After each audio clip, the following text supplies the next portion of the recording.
Reece's rescue mission devolved into a carefully laid trap within the Warlock stronghold. Trinity was merely bait. The Warlocks sought Reece's power, linked to an ancient connection he shares with her. He briefly saw her trap, a silent warning in her eyes. What is this ancient connection, and what power does it unleash? What is the Warlock's ultimate plan, and what do they intend to finish? Is Trinity alive, or just a vessel? Who is the masked figure that caused the tower's collapse? Can Reece break free from the trap and his apparent destiny? Juniper's daggers flew through the air, aimed straight at the Warlock's throat. But before they could land, the Warlock raised a hand, stopping them mid-flight. "You're wasting your time," the Warlock said, almost bored. "This isn't a fight you can win." Vincent cursed under his breath. "Then we make sure you don't either." He lunged, blade flashing, but the Warlock barely moved. A flick of their fingers sent him flying backward, slamming into the stone wall. Elias groaned, his head hanging low as he struggled against his bonds. "They don't need to fight," he rasped. "They've already won if they complete the ritual." Reece forced himself to focus, pushing past the shock of what he had just seen. "Then how do we stop it?" The Warlock tilted their head. "You don't." The chamber shook again, the runes burning brighter. The shadows thickened, coiling around Reece's limbs, pulling him toward the center of the ritual circle. A cold voice whispered in his mind, dark and knowing. "You were never meant to save her. You were meant to take her place." Panic flared in his chest. No, that wasn't possible. This wasn't how this ended. He wasn't going to lose her. Not like this. Reece gritted his teeth, digging his heels into the stone floor. "You want my power?" His voice was raw, burning with fury. "Then come and take it." The Warlock's smirk deepened. "Gladly."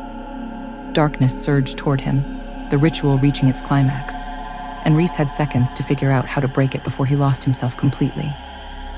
Pain exploded through Reece's body as the Warlock's magic sank deeper into him. His limbs locked, his mind flooded with voices, not just his own, but hers. Trinity. He felt her more clearly than ever. The link between them wasn't just alive, it was being used. The Warlocks had bound them together, drawing on his power to reinforce her prison. The harder he fought, the more he fed their magic. And then he understood. This wasn't about him replacing her. It was about making sure neither of them could escape. Elias shouted something, but the words were lost in the roar of power. Juniper and Vincent were still fighting, trying to reach him, but the darkness had other plans.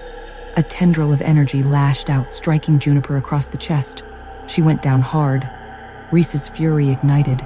He closed his eyes and focused, not on resisting, but on reaching. "Trinity, hear me." At first nothing, then a whisper. "Reece?" His breath hitched. "Trinity." Her presence flared to life in his mind, weak but there. The Warlock's magic still held her, but the connection was real. They had tried to control it, but they had underestimated him. "I'm coming for you," he swore. "You can't." The pain in her voice sent ice through his veins. "They won't let you." Reece's muscles strained against the energy trying to crush him. "Then help me break them." Trinity hesitated. Then, slowly, her voice strengthened. "There's a way." The Warlock's magic crackled in warning. They had realized what was happening, but you won't like it. The Warlock's expression darkened. "What are you doing?" Reece's lips curled into a snarl. "Something you didn't think I could." Trinity's voice guided him, barely above a whisper. "Our bond is their power source. If we break it..." Reece's heart pounded. If we break it, we might never find each other again. But there was no other choice. The Warlocks were watching, their magic tightening around him, preparing for the final step of the ritual. Reece made his decision. He exhaled sharply. "Do it." A single moment of silence. Then, Trinity's voice filled with pain and power. "I'm sorry." The bond snapped. Agony ripped through Reece, a force unlike anything he had ever known. The link between them shattered into nothingness. The chamber erupted in chaos, the Warlocks screaming as their magic recoiled, turning on them. The ritual had been broken, but so had the only thread connecting him to Trinity. Reece fell to his knees, gasping for breath, and realized the horrifying truth. She was gone. Reece broke the Warlock's ritual, severing his ancient bond with Trinity, their power source. The Warlock's plan, now foiled, remains shrouded in mystery. Trinity's fate hangs in the balance, her existence uncertain. The masked figure's identity and motives are unknown. Is Trinity alive, What was the Warlock's true goal? Who is the masked figure? Can Reece find Trinity again? I am Trinity. Want to know what happens next? Then click the link in the description below and download the Pocket FM app and listen to the exciting episodes of Chosen by Fate, Rejected by the Alpha,